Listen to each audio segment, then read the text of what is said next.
अस्सलाम वालेकुम students, welcome to Iman learning. Students, आज हम शुरू कर रहे हैं अपना third chapter FSc part 1 biology से। ओके, सो लेक्चर है हमारा about enzymes. Third chapter enzymes के बारे में। बहुत ही सिंपल सा चैप्टर है, बहुत इजी सा चैप्टर है ये। तो हम इसको स्टार्ट करते हैं। आज हमारा फर्स्ट लेक्चर है इसका। सो स्टूडेंट्स, इंजाइम्स क्या होते हैं? आप सबको पता होगा इंजाइम क्या होते हैं, क्योंकि आपने मैट्रिक में ज़रूर पढ़ा होगा what is enzyme. So enzyme की प्रॉपर डेफिनेशंस को हम देखते हैं। Enzyme is the most important group of proteins are enzymes. They biologically active and greatly increase the biochemical reactions. अब स्टूडेंट्स, enzymes क्या करते हैं कि प्रोटीन से मिलके बने होते हैं एंड ये स्पीड अप करते हैं बायोलॉजिकल रिएक्शंस को, यानी कि बायोकेमिकल रिएक्शंस को। अब बायोकेमिकल रिएक्शंस कौन से होते हैं स्टूडेंट्स? वो रिएक्शंस जो हमारी बॉडी में हो रहे होते हैं। अगर हम होल रिएक्शंस की बात करें या होल बायोकेमिकल रिएक्शंस की बात करें तो for example metabolism. Okay, metabolism आपने जो है वो पढ़ा होगा प्रीवियस लेक्चर में कि मेटाबॉलिज्म क्या होता है। All chemical reaction taking place in living organism is called metabolism. Metabolism have two types, anabolism and catabolism.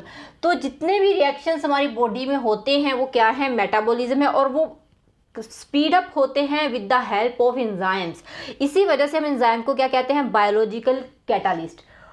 And without enzyme life is impossible, क्योंकि अगर इंजाइम नहीं होंगे तो मेटाबॉलिज्म का कोई भी रिएक्शन जो है वो स्पीड अप नहीं होगा, यानी कि वो फ़ौरन से काम नहीं होगा। एक काम करने में, एक रिएक्शन कंप्लीट करने में महीनों लग जाएंगे, सालों लग जाएंगे।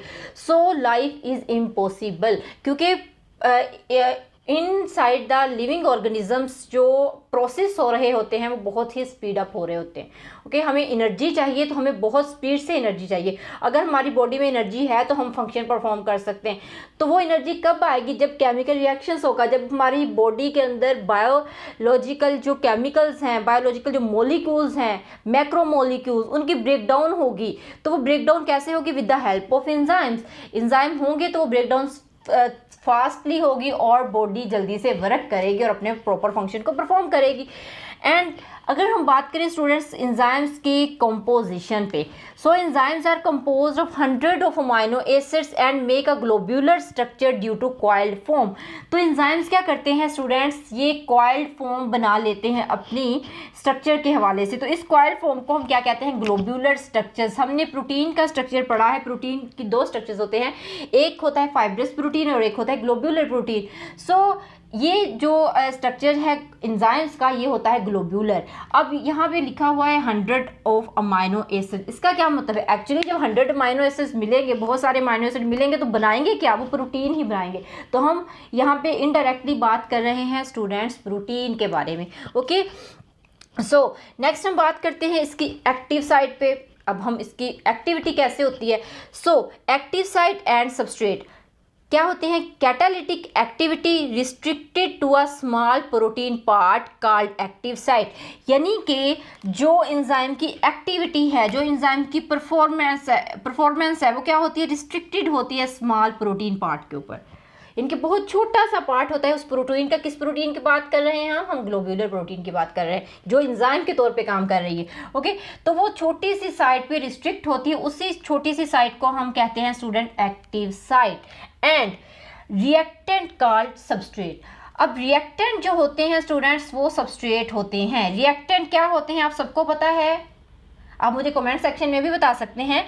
रिएक्टेंट स्टूडेंट्स वो वाले मॉलिक्यूल्स होते हैं जो कि बाद में प्रोडक्ट बनते हैं, और एंजाइम की एक्टिविटी के अंदर हम उसी रिएक्टेंट को सबस्ट्रेट कहते हैं, क्योंकि जो एंजाइम है वो एक्चुअली रिएक्टेंट के ऊपर काम करता है और उसको हम क्या कहते हैं? सबस्ट्रेट कहते हैं, जब वो रिएक्टेंट पे काम करता है। ओके, तो रिएक्टेंट और सबस्ट्रेट अलग अलग नहीं है कि एक ही चीज़ है, बस हम एंजाइम में इसको सबस्ट्रेट बोलते हैं।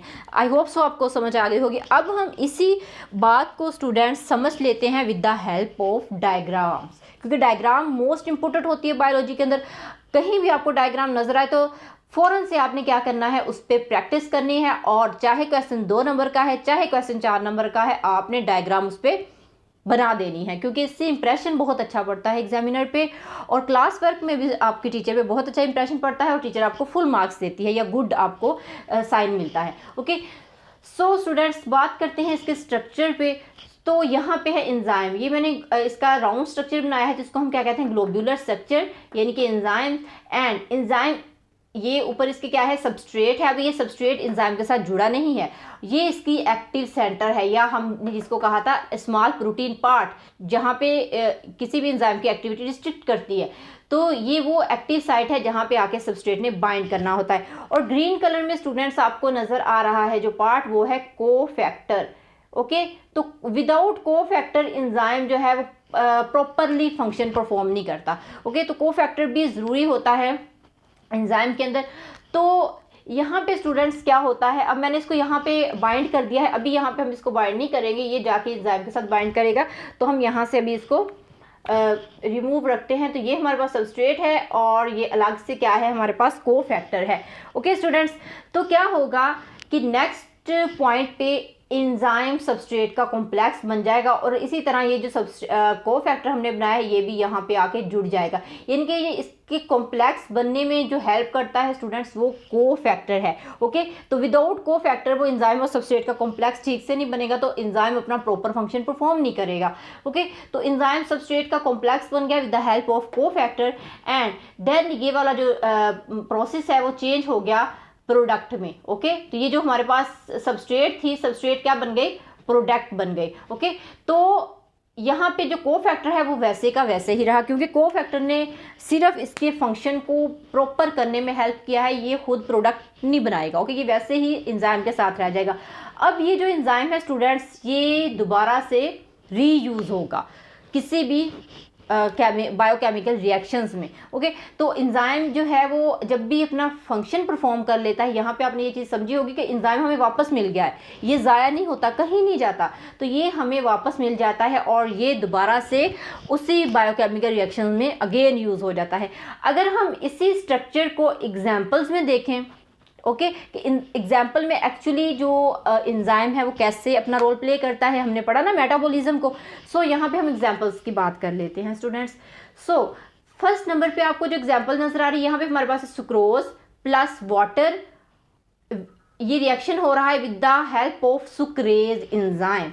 तो यहाँ पे जो एंजाइम स्टूडेंट यूज हो रहा है वो आपको नजर आ रहा है, वो क्या है, सुक्रेज है। ओके, तो सुक्रेज जब इस रिएक्शन में हमने यूज किया तो उसने क्या कर दिया, सुक्रोज से क्या बना दी, glucose plus fructose and plus ATP.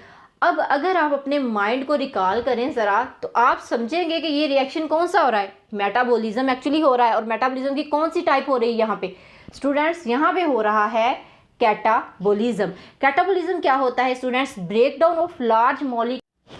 तो इस रिएक्शन में आप लोगों को नजर आया यहाँ पे कौन सा प्रोसेस हो रहा है, यहाँ पे स्टूडेंट प्रोसेस हो रहा है कैटाबॉलिज्म का। ओके, कैटाबॉलिज्म क्या होता है स्टूडेंट, अभी हमने देखा कि breakdown of larger molecule into smaller molecule and produce energy. तो इस रिएक्शंस को हमने नाम दिया कैटाबॉलिज्म का। ओके, तो अब ये भी एग्जांपल थी हमारे पास मेटाबॉलिज्म की, एंजाइम यूज हुआ सुक्रेज, एंड देन नेक्स्ट हम देख रहे हैं glucose plus fructose plus ATP, और एंजाइम जो है सुक्रोज सिंथेटेज, और प्रोडक्ट क्या बनी हमारे पास, सुक्रोज प्लस H2O। तो अब ये रिएक्शन कौन सा हुआ आपको पता होगा, आप मुझे बताइएगा जरूर कमेंट सेक्शन में। ये हुई एनाबोलिज्म। एनाबोलिज्म क्या होता है students, anabolism is a reaction which larger molecule smaller molecule combine to form a large molecule. तो यहाँ पे ग्लूकोज फ्रुक्टोज स्मॉल है एज कंपेयर टू सुक्रोज, तो इन्होंने कंबाइन होके with the help of energy बना दिया sucrose molecule. This is a carbohydrate, आपको याद है। ओके, तो प्लस वाटर मॉलिक्यूल यहाँ पे रिलीज हो गया, रिएक्शन इज कॉल्ड एनाबोलिज्म। अब इन दोनों एग्जांपल्स में स्टूडेंट आपने क्या चीज़ नोट की है कि यहाँ पे हमें स्पेसिफिक एंजाइम नजर आ रहा है। एक ऊपर वाला एंजाइम सुक्रेज है, तो जो दूसरी नंबर पे एग्जांपल्स है उसका एंजाइम क्या है, सुक्रोज सिंथेटेज। एग्जाम्पल आपको दिख रही है कि एक ही है, क्योंकि एक आप कहते हैं कि ये हमारे पास जो रिएक्शन हमने यहाँ पे लिखा है ये रिवर्सिबल रिएक्शन है, ओके, यानी कि दोनों तरफ चलने वाला रिएक्शन है। तो यहाँ मैंने अलग अलग करके इसलिए लिखा है, एक पे भी मैं समझा सकती थी लेकिन मैंने अलग इसलिए लिखा ताकि आपको ईजिली समझ आ सके और आपको कैटाबोलिज्म और एनाबोलिज्म में डिफरेंस भी नजर आए, ओके। तो ये हमारे पास जो है वो एग्जाम्पल्स है जिससे आपको ईजिली समझ आ गया होगा कि कैसे एंजाइम जो है वो अपना फंक्शन परफॉर्म करता है, ओके। तो देन हम इस बात कर लेते हैं स्टूडेंट्स एंजाइम की प्रॉपर्टीज़ पे। तो प्रॉपर्टीज़ जो है एंजाइम की क्या है, एंजाइम्स आर ग्लोब्यूलर प्रोटीन। तो जितने भी एंजाइम्स होते हैं स्टूडेंट ग्लोब्यूलर प्रोटीन से मिलके बने होते हैं, जैसे यहाँ पे ये देखिए आपको ग्लोब्यूलर राउंड स्ट्रक्चर इसका नजर आ रहा है। And then being protein they are coded by DNA. और ये जितने भी एंजाइम्स है जो प्रोटीन जो है वो एंजाइम बनाने में हिस्सा लेती है वो इनकोड होती है by DNA. And enzymes help to increase the biochemical reaction. Enzyme क्या करते हैं, किसी भी बायोकेमिकल रिएक्शन को स्पीड अप कर देते हैं। अगर एंजाइम नहीं होगा तो मैंने पहले भी बताया कि लाइफ इज इम्पॉसिबल, बिकॉज जो रिएक्शंस है वो बहुत टाइम लेगा कंप्लीट होने में। And enzymes are highly specific. Enzyme specific होते हैं जैसे sucrase and sucrose synthetase, okay. तो ये अपने अपने रिएक्शंस के लिए क्या होगा, स्पेसिफिक होगा। एक ही एंजाइम को हम हर रिएक्शन में यूज नहीं कर सकते। And enzymes lower the activation of energy. Enzyme क्या करते हैं, एक्टिवेशन ऑफ एनर्जी को लो कर देते हैं स्टूडेंट्स। अब एक्टिवेशन ऑफ एनर्जी क्या होती है, वो एनर्जी जो किसी भी बायोकेमिकल रिएक्शंस को कंप्लीट होने के लिए दरकार होती है, okay. And they remain unchange after biochemical reaction. तो ये हमेशा अनचेंज रहते हैं जब बायोकेमिकल रिएक्शन कंप्लीट हो जाता है। जैसे मैंने आपको यहाँ पे बताया, तो एंजाइम हमें वापस मिला है वैसे का वैसे, ये दोबारा से उसी तरह उसी रिएक्शन में दोबारा से टेक पार्ट करेगा, इनके हिस्सा ले सकेगा स्टूडेंट। तो यहाँ पे हमने देखा बहुत ही सिंपल सा इंट्रो था एंजाइम्स का, और उसकी प्रॉपर्टीज़ को देखा, उसके स्ट्रक्चर्स को और फंक्शन को देखा, कैसे वो फंक्शन परफॉर्म करता है। अगर आपको मेरी वीडियो पसंद आई हो तो लाइक कीजिएगा एंड मेरे चैनल को लाजमी सब्सक्राइब कीजिएगा और बेल आइकॉन को प्रेस करना मत भूलिएगा। थैंक यू, अल्लाह हाफिज़।